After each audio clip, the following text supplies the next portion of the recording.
Assalamualaikum warahmatullahi wabarakatuh. Kami dari kelompok sejarah Spanyol kelas 11 A6. Perkenalkan, nama saya Nila, absen 23. Saya Kira, absen 33. Nama saya Ais, absen 2. Nama saya Reva, absen 29. Saya Dinda, absen 20. Saya Jinta, absen 8. Saya Kanita, absen 28. Kami akan menjelaskan yang pertama alur pelayaran samudra Spanyol sampai ke Indonesia. Yang kedua, tokoh pelayaran. Yang ketiga, kebijakan Spanyol di Indonesia. Yang keempat, peninggalan Spanyol yang sampai saat ini ada di Indonesia. Dan yang kelima, dampak penjajahan Spanyol terhadap Indonesia.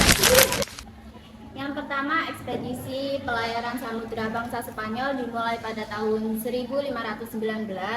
Mereka berangkat dari Spanyol bertujuan untuk mencari sumber rempah-rempah. Rute yang ditempuh adalah menyusuri Samudra Atlantik, melewati pantai barat Afrika, dan menyeberangi lautan sampai ke Amerika Selatan.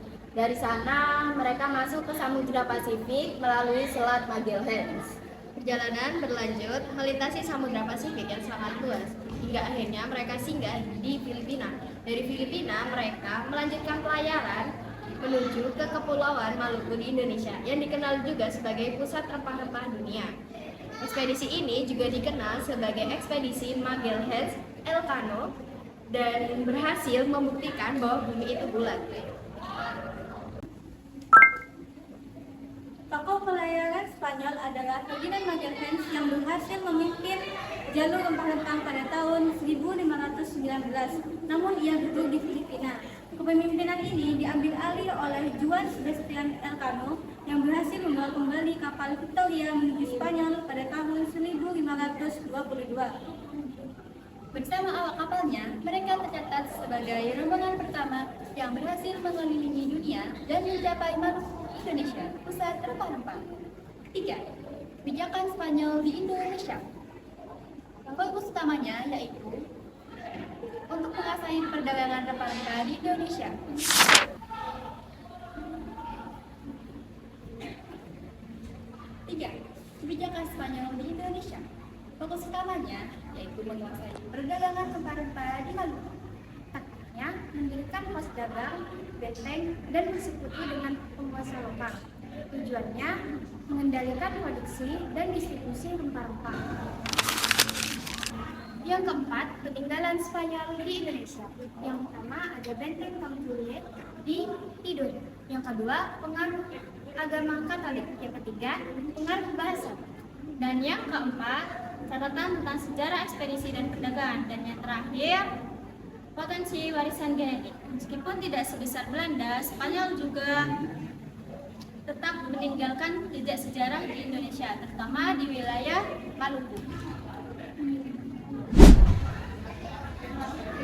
Yang kelima, dampak penjajahan Spanyol di Indonesia.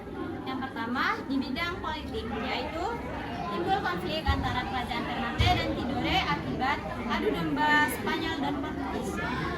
Dan yang kedua, pada bidang ekonomi, terjadinya monopoli rempah-rempah di mana hal tersebut dapat merugikan rakyat pada masa tersebut.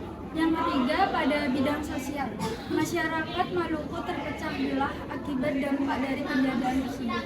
Dan yang keempat, pada bidang agama, Spanyol menyebarkan agama Katolik di daerah Maluku. Dan yang kelima, pada bidang militer, munculnya konflik senjata api, dan pada saat itu masyarakat sudah mulai mengenal apa itu senjata api.